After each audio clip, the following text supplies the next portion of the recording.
Alam mo, kung ako sa iyo, ganito na lang ang bag mo sa Christmas party nyo. Wala din yung sikreto. Ituturo ko lahat na nalalaman ko sa iyo. Kung may bakanting oras ka lang at hindi ka rin naman masyado nagmamadali, ay di ka na rin gawin mo. Mas gusto ko lagi ang hita kaysa sa pitso, kaya aalsan ko na rin ang buto. Hindi naman ari mahirap gawin. Counting ensayo lang, makukuha mo rin. Dahan-dahan lang, makakarating ka rin. Gana rin naman ako dumali ng timplada niyan. Ginagamitan ko lagi ng Knorr Roasted Chicken Seasoning. Ay paana?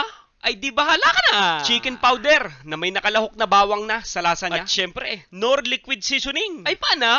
Ay di bahala ka na! Katamtaman lang, bagos nilagyan ko ng paminta at aray ayos na. May kaunting alat na. Nilamas ko lang, hindi mo na kailangang ibabad. Rekta salang na. Ibabangi ko syempre ng unang balat para maganda ang grill mark. Sariwang atay ng manok ang aking gagamitin. Ibabangi ko din syempre para mas malasa. Kasarap ang luto lang sa manok para hindi tuyot at hahanguin ko na. Habang nagpapalamig, igagawa na muna kita ng sarsa. Ang masarap din sa atay hindi masyadong pino ang gayat. Iyong gamay nakakagat. Sa totoo lang, kung wala kang utak, pwede namang mayonnaise na lang. Lalagyan ko rin siya ng mang tutumas at oyster susu sauce, katamtamang durog na paminta, kaunting liquid seasoning, at katas ng kalamunding. Haluin mo lang hanggang sa magsama-sama. Pwede mo itong pang party trays, paninda, panghanda mo sa iyong bisita. Pwede mong ilako, pwede ring pang karinderya. Baunin mo kahit saan ka pumunta.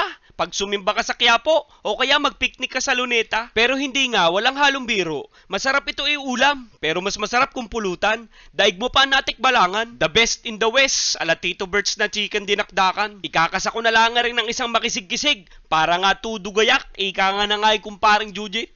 Ay ina!